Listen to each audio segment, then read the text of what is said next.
Friends, you're looking at the Tennessee Valley, and I try my best to cover some of these places, about 12 counties and beyond. And it's just so much that I'm trying to pass on before my time, of history of our people, the common man, and their places and their struggles.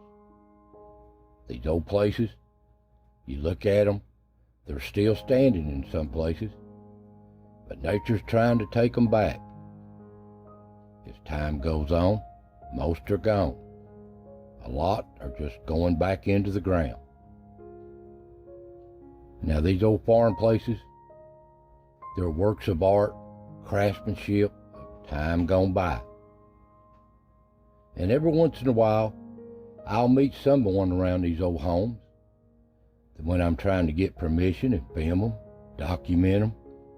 And on this one, I met such a person. Here's old Bill. He's 92 years old, and by luck, he happened to live in this home.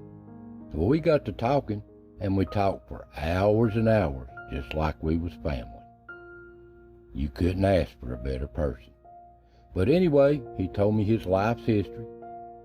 He told me his growing up in this old home and how he was raised. Now the first thing you know about old Bill, his family come in here. They come in from Germany, and they fought during the Revolutionary War for the Patriots. And after the war, they got a land grant here. This is just outside of Tazewell, Tennessee, in Claiborne County, just on the south side of the Powell River. The north side is Powell Valley, and this is beautiful country. But anyway, I sat down and talked to him, so I asked him a series of questions and let him tell his story. I hope you enjoy. It's Bill Heath, and I lived here. And you're 92 years old. I'm 92 now. Where was you born and what year? I was born in Bunch Holler, up on the bank there in a two-room shack there. I was born in 1931. Well, how long did you live there before you moved up here with your grandparents? Well, I was 11 years old. I had to leave it. They took my dad to World War II. I was the man of the house at 11. How many kids was it? And Mom, you know, I had a good mother. When did you move from down there where you was born up to where you lived with your grandparents? I had to move from the little two-room shack out here next to my grandfather. When was that old house built, Bill? Well, you see that picture in there? Yeah. My grandfather was a carpenter. Yeah. He built that house. About what year? It was I'll tell you when it was. You know when that war was, first war, you know it had what was it, what war was that they called where, you know, and it had that fever. Oh, that was World War I, war to win all wars, yeah. Yeah, okay. So it was built around that time? Well, I'm going to give you this story. My grandmother, that redheaded woman out there, lost her twin brother in here, and her husband both. And that fever. And that fever. Oh, that. And that. Spanish flu. Yeah. She lost both of them. Yeah. And she raised her family with her. So when would you say that old house was built, Bill? Well, I don't know exact year, but it was before the Civil War or after? It was before, I think. Maybe on account of David built that house after he married my grandmother there. Okay, so I'd say just before the Civil War. Ever what year that was. Yeah. That's when the house was built. 1850s, you'd say. Now that's when it was. For he built it, then he went. When he died, he went over to the mining over there. He was building places for people to live in. Mining camps. Yeah, mining camp. Okay, but he was building them when he got sick with a fever and come home and died. That's sad. Bill, you was a little old bitty boy. You was telling me that bridge, Bunch's Holler Bridge down there, they didn't tear it down till 1938. No, I don't think. Wait a minute now. See, it took a couple of years for the lake to back up. I can't say that's the exact year, but it was. I'd seen the bridge. I'll tell you what happened. They built the dam, and they left the bridge till the water backed up, and all these hollers and things. It took several years to fill it in, till it would back up. At first, it was a river, and the road down the river. Road was down the river, but you crossed the river right there on the bridge, or on up above, you forded it when the water was low. It was you could drive a wagon and team across up what they used to call, we call it the wagon holler. Wagon holler, I fished it. Wagon holler you could cross if the water was low with a horse and wagon. Yeah. So it took them a couple of years after the dam was built, and they closed it for the water to back up far enough that they had to tear it down. Yeah. Well, they didn't have to. What they did, I think, they left it there, let them use it as long as they could without, but when the water got up there, they couldn't. Bill, tell me about your great-granddad. Had 22 kids. And that old house down there, 23. And that old house. It was 11 by the first wife and 12 by the second. And that old chimney still standing down there. Yeah, that's the one the last one lived in, but the first one lived on down at the bottom of the hill in a log house. Yeah. I got the picture of it somewhere here. 22 kids. Maybe in there. 23 kids. 2 different wives. Well, yeah, he had 11 with the first wife. She was a Goins. And the second was a Edwards. She had 12. How in the world did he raise 23 kids? Well, I'll tell you a lot about it. The younger ones, when the school opened, they went. But the older ones, they had to work in the fields and crops to get them in before they started. As the older bunch, they had to work. Hard life, wasn't it, Bill? At them 20-something, 23, they had to feed and so on. That's back probably before the Depression, too. But now, my grandpa Matthew, Conrad, was the daddy of them kids. 23 of them. Man, that's a hard... Matthew Conrad was his name. It's in that book.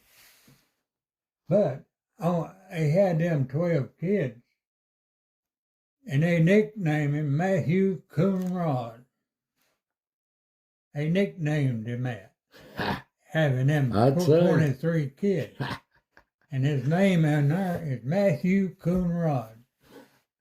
Good nickname, wasn't it? His right name. I mean, he was really right. He had 23 kids proved. 1946. 1946, you moved in that old house and growed up there. Okay. I remember that well. Tell me about that old store across the hill here. Huh?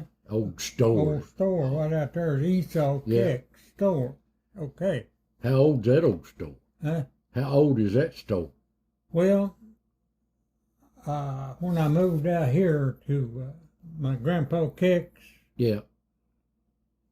that's where I went out there to get anything I could get with stamps. In World War II, they used stamps, but you had to have money and stamps. Rationing, yeah. Yeah, ration. Like you couldn't get what you wanted with money. Mm-hmm. You had to have stamps and the money. So I was down there, and a hasty hackney come up through here, and I almost run and beat it out there to get something that I couldn't get. Yeah. So you beat the system, did you? Yeah, I got there to get it. Had the stamps and the money. Yeah. So you beat everybody else to it. Yeah. I'd try to beat everybody to get that certain thing that I wanted or needed. Yeah. Well, when was that old store started, Bill? Do you know? Listen. Yeah. Well, now, it was Esau Keck who one had the store. Becky, Esau and Becky. Okay, but now it was built before Dad went to war. So it's probably turn of 1900s when it. Oh. I'd go out there, and Becky was the woman, and Esau was the man on the store. I'd go out there, but she wouldn't let me leave without as much as a stick of candy. It's like stick of candy, but if I didn't have the 4 cents, 3 or 4 cents to get it with, she wouldn't let me leave. But I usually bought Poke. You can get that Poke full for a nickel, but if you didn't have the nickel, if I had 3 cents, she'd give me that full. Oh. Well, what was you telling me about? You used to, last time I talked to you about, you had some chickens there that your mom didn't know you had, and you would get the eggs and take them down to the store and trade them. That's my grandma. That's after Dad. That's after Dad went to the Army. Tell me that little But as I heard on the bank, tell me that little she story. had chickens runs loose, outside. She fed them corn outside, and they all run loose. And they would what she called steal their nest out somewhere to hatch. Old hen would lay outside and set it on till they hatched them. Yeah, and you found them. And I found that nest before she got it full, and she had laying. As I went to the store, I could get me an egg and take it out there and swap it for a candy. Well, you told me another old story about you go hunting or something when you was a young boy, and you'd kill a rabbit and you'd take it up there and they'd trade you shells. I could take a rabbit out there. Esau would take it and give me shells for it. Or, he'd give me a little money, They wouldn't give much for a rabbit, But I hunted rabbits of a day, and of a night, I had this dog, white dog, was a tree possum. Yeah. I'd go overnight and tree possum, and I'd skin them. And these boards would come off them old houses. I'd shape them, just right. Yeah. Way they wanted to dry them hides. My uncle, he traded them stuff, and when I got, the season over, he'd come up and give me 25 cents a piece. For the hides? For the hide. And that was good money back then, wasn't it? Well, it was decent. It wasn't no good money, but you just couldn't get no money. It's better than nothing. I mean, it was just, it wasn't no money, and there wasn't no way of getting it. Where'd you go to school at in this old holler? I went right up here to Lily Grove. They had a schoolhouse on the bottom, but they had up above was school. Yeah. And How long? that's where Isaac tried to teach me. It couldn't teach me. I sat here and I looked out. I was wanting out there so bad. And I didn't know a word he said. You didn't have no recollection of wanting to study none, did you? You just No, wanted to be out. I wanted to be out there. You know, every what. Well, how long did you manage to stay in school, Bill? Well, he finally, I think Isaac just felt really sorry for me. He let me get to the 8th grade. But right before school was out, he come to me. He says, Bill, are you going to high school? I said, there ain't no way. He said, well, I'm going to pass you then. He turned me loose. He knowed where I wanted to be, and he let me go. All right, Bill, you growed up during the Depression, the 30s. Yeah. Because you was a little old boy. What's the hardest times you seen? Well, I don't know exact time, I don't guess, but it was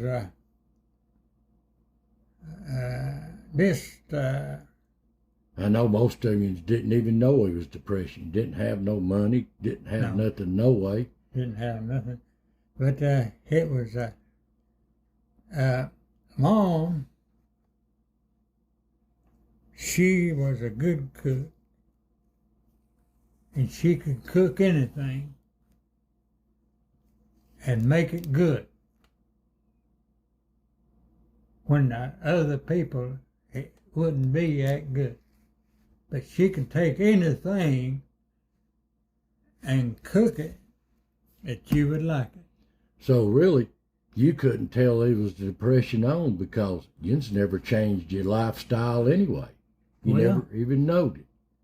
Well, I had the best and didn't know it. I'll tell you what it was. I went to school. Okay, I had to take a biscuit. Just a biscuit for breakfast. And I had jelly. Put it in jelly, you know. That's the best there was. Jelly and a boiled egg, which was good. And she managed to get me enough leftover stuff that I never went hungry for that kind of stuff. But I've seen stuff that I didn't never have much that I wanted or liked. You know, and these kids come out with light bread and crackers. And you wasn't used to none of that, no way. No, but I wanted that. Yeah. See, I didn't have it. But I had so much better than them, but I didn't realize it. At the time. No, Mom was feeding us the best of food, and I had a good breakfast before I left. She managed to get it one way or another. She canned everything that was wild, and everything was in the garden. You know, it had a cellar back in the bank, and it was full of canned stuff stacked in them shelves by frost. We wouldn't have had to left that shack down there till spring. Start all over again. She seen it we eat, and she could can anything or cook anything. And I've seen possum that tasted good.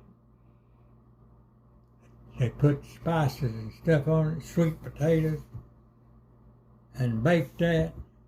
And if you didn't know what that was, You'd never know. You'd love it.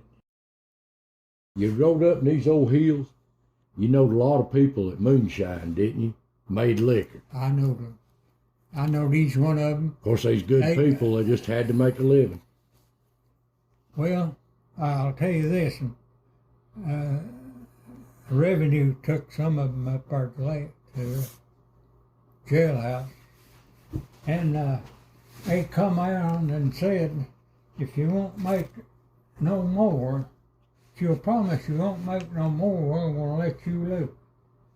And he said, I'll make before I'll steal. Yeah. And some people stole enough to get by them. But he says, I'll make that whiskey before I'll steal. Now, that was...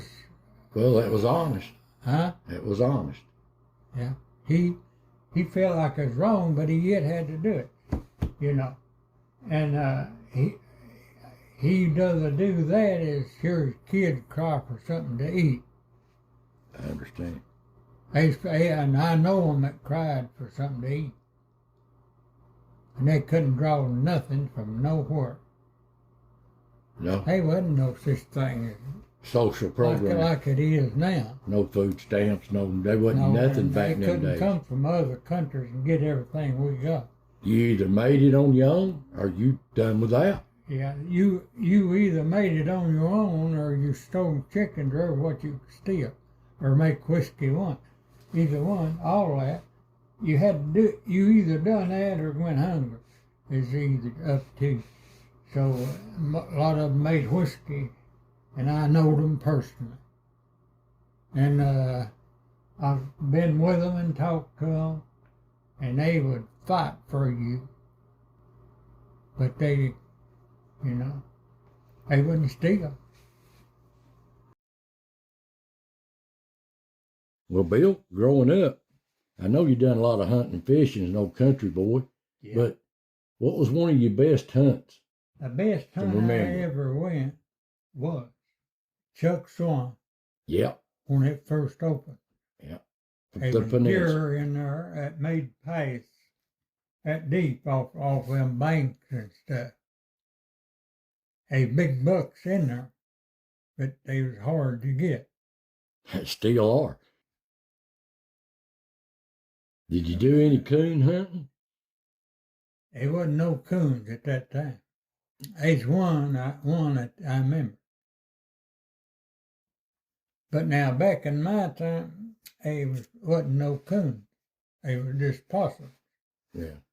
Which that's what I did with the dog I had, and he was champ at it. They ordered dogs from everywhere, thoroughbred, every way. But I had this white dog I don't know what breed he was, but he's a white dog anyway. But they would come and go with me, thought they'd show me up, you know. They'd bring that hound in here and they'd strike a possum out here in a field somewhere and there'd be a trail in it. That white dog winded, and when he barked, that possum was up a tree. First time he ever barked, he was looking at that possum. And he would always beat every dog. Bill, you growed a lot of tobacco here, didn't you? Huh? You growed a lot of tobacco here, didn't you? Yeah. To pay every bill. With tobacco. Them days is gone, ain't they, Bill? Yeah. But now, when I come by and bought the allotments, you know. So we didn't have no tobacco allotment. But they give me a little check, you know. I thought was good, and it was. But it didn't last, see. That backer was paying for every bill I had here. Taxes. Every piece of land in Claiborne County was paid for by tobacco.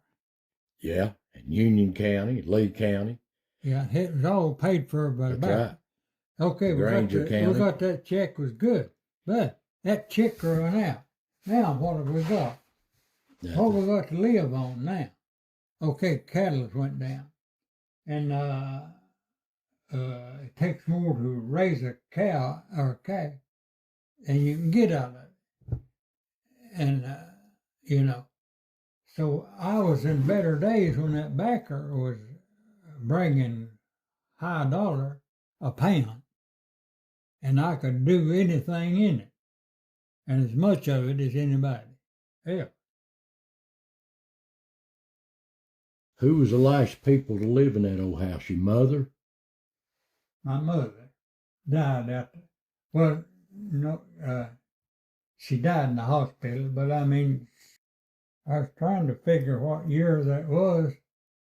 I did have it in my head, but I believe it was in 75. 1970.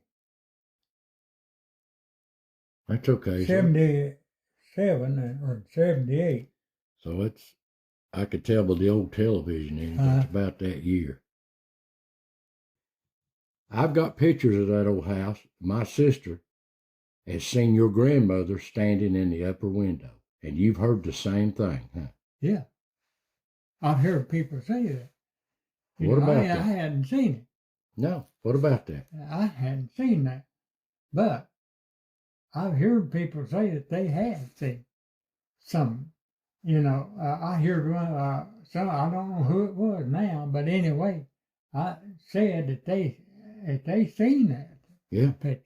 Well, my sister took a picture of this house about a year before I met you. Yeah.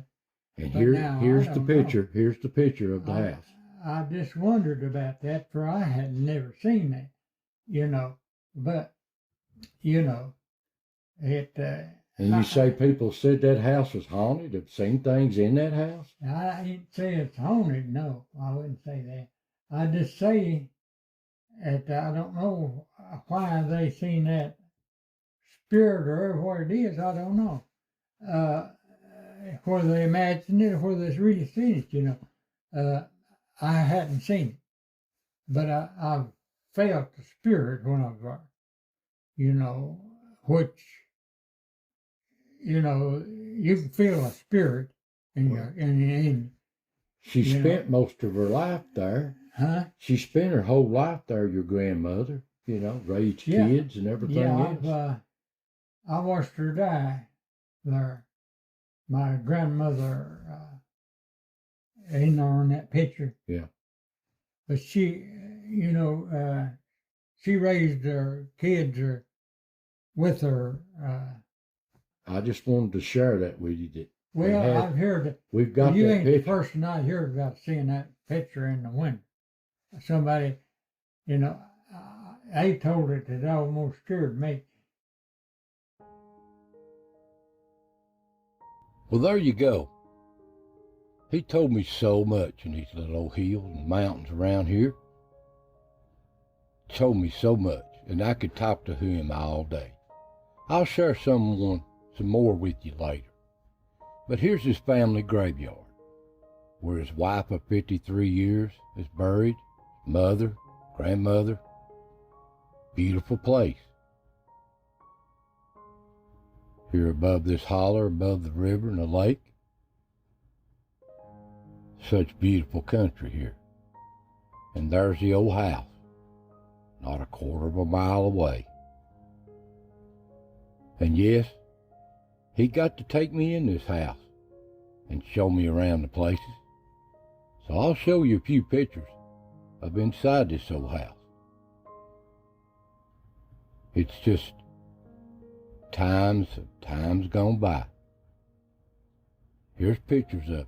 Nobody's lived in it in 50 years. And it's going away. If it wasn't for the roof on it, it'd be gone.